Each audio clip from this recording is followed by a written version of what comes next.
Chaque fois que vous tirez la chasse d'eau, vous vous débarrassez de quelque chose qui, autrefois, appartenait à votre propriétaire. Dans le monde moderne, les déjections humaines sont considérées comme un déchet toxique, une matière dont nous payons la ville pour assurer l'évacuation, en secret, sous nos pieds. On tire la chasse, on oublie et on n'y pense plus jamais. Pourtant, pendant la majeure partie de l'histoire de l'humanité, s'en débarrasser aurait été considéré comme une perte financière colossale. Avant l'existence des égouts modernes, les déjections humaines n'étaient pas de simples ordures. C'était une marchandise d'envergure mondiale, un produit chimique industriel, voire des munitions militaires. Et dans certaines des plus grandes villes du monde, les droits sur ce que vous laissiez dans votre pot de chambre étaient inscrits noir sur blanc dans votre bail. Pour comprendre comment les villes survivaient sans égouts, il faut oublier notre conception moderne du déchet. Aujourd'hui, notre système est linéaire. Consommer, excréter, détruire. Mais pendant des siècles, la gestion des déchets urbains relevait d'une économie circulaire où la concurrence était féroce. Prenons le cas de la ville d'Edo, aujourd'hui Tokyo.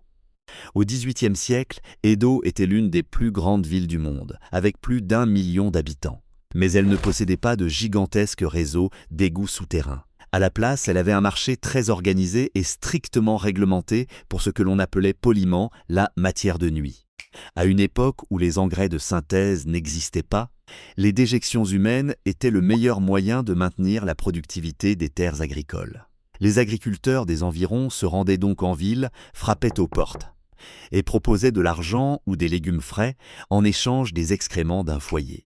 L'activité est devenue si lucrative qu'elle a déclenché d'étranges batailles juridiques. Si vous louiez un appartement à Edo, vos propres déjections ne vous appartenaient pas. Elles appartenaient au propriétaire. Le droit de vendre la matière de nuit des locataires était pour lui une source de revenus majeure. D'ailleurs, si un locataire était en retard de loyer, on sait que des propriétaires le punissaient en verrouillant les latrines communes, retenant ainsi en otage la précieuse marchandise. Et les mécanismes économiques de ce système étaient d'une précision incroyable. Les déjections étaient classées et leur prix fixé en fonction du régime alimentaire de leurs producteurs. Celles des personnes aisées, dont l'alimentation était riche et variée, se vendaient au prix fort. Celles des quartiers plus pauvres, où l'on consommait surtout des céréales, se vendaient à bas prix. Ce phénomène n'était pas seulement asiatique. Si l'on remonte jusqu'à la Rome antique, on découvre que les déjections humaines y étaient tout aussi précieuses, mais pour une raison complètement différente. Si vous entrez dans une laverie automatique moderne, vous vous attendez à une odeur de lessive et de coton propre. Mais si vous entriez dans une blanchisserie de la Rome antique, une fulonica, l'âcre puanteur de l'ammoniac, vous piquerait aussitôt les yeux. L'Antiquité ne connaissait pas le savon de synthèse. Mais les Romains voulaient quand même que leur toge blanche soit d'une blancheur éclatante. Pour y parvenir, les blanchisseurs romains utilisaient de l'urine humaine qu'on laissait stagner. Après quelques jours, l'urine se décompose en ammoniac, un agent nettoyant puissant qui élimine la graisse, la sueur et la saleté de la laine. L'urine était si essentielle à l'industrie textile romaine que de grandes jarres en terre cuite étaient disposées au coin des rues pour que les hommes s'y soulagent.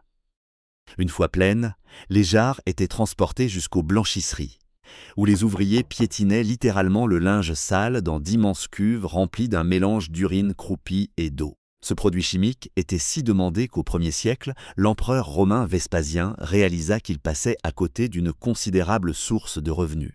Il instaura une taxe spécifique sur la collecte de l'urine des urinoirs publics. Quand son fils, Titus, se plaignit que taxer l'urine humaine était dégoûtant et indigne de l'Empire, Vespasien aurait tendu une pièce d'or sous le nez de son fils en lui demandant si elle sentait mauvais. Titus répondit que non. Vespasien répliqua « Pourtant, elle vient de l'urine ». De cet échange est né un proverbe latin qui a traversé les siècles « L'argent n'a pas d'odeur ». Mais traiter les déjections comme une marchandise ne signifiait pas pour autant que leur gestion était simple. Avec l'explosion démographique des villes européennes au Moyen Âge et à la Renaissance, le volume de ces déchets a fini par dépasser la capacité des agriculteurs à les évacuer. C'est là que la vie sans égout est devenue extrêmement dangereuse. Si vous viviez à Londres il y a 400 ans, vous n'aviez pas de toilettes à chasse d'eau. Vous aviez des latrines, un simple siège en bois placé au-dessus d'une immense fosse en briques creusée dans le sol. C'est ce qu'on appelait des fosses d'aisance. Une grande maison pouvait avoir une fosse de la taille d'une cave moderne, conçue pour contenir des années de déjection avant de devoir être vidée. Mais il fallait bien finir par la vider. Et cette tâche revenait à l'un des métiers les plus mortels de l'époque, le vidangeur. En Angleterre, on l'appelait le gong farmer. Les vidangeurs étaient donc les hommes engagés pour curer les fosses d'aisance. Comme l'odeur était cataclysmique, les lois de la ville leur imposaient souvent de ne travailler qu'au cœur de la nuit, généralement entre 21h et 5h du matin. Ils arrivaient avec des lanternes, des cordes, des seaux et des charrettes. Ce n'était pas seulement un travail répugnant, c'était un travail mortel. En se décomposant dans une fosse souterraine confinée, les déchets produisent d'énormes quantités de méthane et de sulfure d'hydrogène. Ce dernier est un gaz toxique plus lourd que l'air, qui s'accumule au fond des fosses. Un vidangeur descendu dans une fosse d'aisance pouvait facilement être terrassé par les vapeurs, perdre connaissance et suffoquer en quelques minutes. En raison du danger extrême et de la stigmatisation sociale, les vidangeurs étaient incroyablement bien payés. Dans l'Angleterre des Tudors, un vidangeur pouvait gagner 3 ou 4 fois le salaire journalier d'un ouvrier moyen. C'était une prime de risque pour s'aventurer dans les entrailles sombres et toxiques de la ville pendant que tout le monde dormait. Mais les vidangeurs n'étaient pas les visiteurs les plus redoutés de votre fosse d'aisance. Au XVIe et XVIIe siècle, la terre sous vos latrines a attiré l'attention de l'armée. Avant l'invention de la chimie de synthèse, la seule façon de tirer avec un mousquet ou un canon était d'utiliser de la poudre noire. Et l'ingrédient le plus difficile à trouver pour cette poudre était le nitrate de potassium, aussi connu sous le nom de salpêtre. Où trouve-t-on du salpêtre dans la nature? Dans la terre fortement saturée d'azote en décomposition. On le trouve dans le sol sous les étables, les pigeonniers et les latrines humaines. Cela a conduit à l'une des atteintes à la propriété privée les plus étranges de l'histoire. Les monarques européens, en quête désespérée de munitions pour leur guerre, ont créé une classe spéciale d'agents du gouvernement, les salpêtriers. Ces hommes se virent accorder des pouvoirs légaux extraordinaires. Ils avaient le droit d'entrer sur votre propriété, d'arracher le plancher de vos latrines ou de votre étable et de creuser la terre riche en nitrate pour en extraire le salpêtre.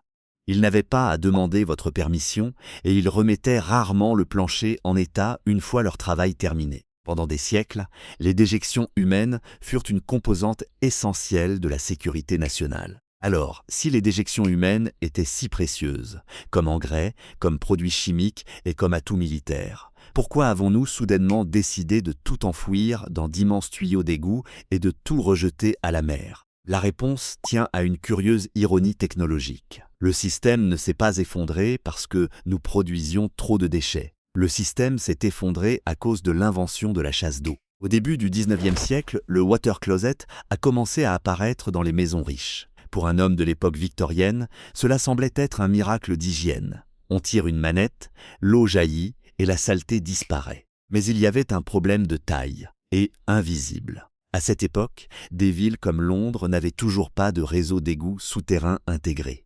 Elles dépendaient encore de centaines de milliers de fosses d'aisance en briques. Pendant des siècles, ces fosses avaient contenu des déchets relativement secs et solides, qui se décomposaient lentement. Mais soudain, chaque fois que quelqu'un utilisait ces nouvelles toilettes, il déversait des litres et des litres d'eau dans la fosse. Les fosses d'aisance n'étaient pas conçues pour contenir autant de liquide. Elles se sont mises à déborder. Les caves furent inondées de boue toxique. Les sols, saturés, ne pouvaient plus absorber le surplus, qui se déversait dans les caniveaux conçus uniquement pour l'eau de pluie avant de rejoindre le fleuve. À l'été 1858, Londres a atteint un point de rupture. Le temps était exceptionnellement chaud et des millions de litres de déchets humains bruts et non traités s'étaient déversés directement dans la Tamise. Le fleuve est devenu, en quelque sorte, une lente et bouillonnante soupe d'excréments. Cet événement fut connu sous le nom de la Grande Puanteur. L'odeur était si insoutenable que des gens vomissaient dans les rues à des kilomètres à la ronde. Le Parlement britannique, qui siège juste au bord du fleuve, tenta de masquer l'odeur en imbibant ses rideaux de chlorure de chaux, mais en vain. On vit des parlementaires fuir le bâtiment, un mouchoir pressé sur le visage. Pour la première fois de l'histoire, les hommes les plus riches et les plus puissants de l'Empire subissaient de plein fouet les conséquences des déchets urbains. La Grande Puanteur a contraint le gouvernement, terrifié, à agir. En quelques semaines, il a débloqué en urgence des fonds pour un brillant ingénieur nommé Joseph Bazalgette, afin qu'il conçoive un système d'égouts souterrains massif et moderne. Celui-ci a construit plus de 1600 km d'égouts et d'immenses tunnels intercepteurs en briques pour transporter les déchets loin du centre-ville. C'était une merveille d'ingénierie. Elle a sauvé d'innombrables vies du choléra et de la typhoïde. Mais elle a aussi changé à jamais la psychologie humaine. Avant les égouts de Bazalgette, les déjections faisaient partie intégrante, de manière visible et tangible, de l'économie urbaine. C'était une matière que l'on échangeait, que l'on sentait, que l'on gérait. Elle avait de la valeur. Mais une fois les tuyaux souterrains construits, les déchets ont disparu. Ils sont devenus invisibles.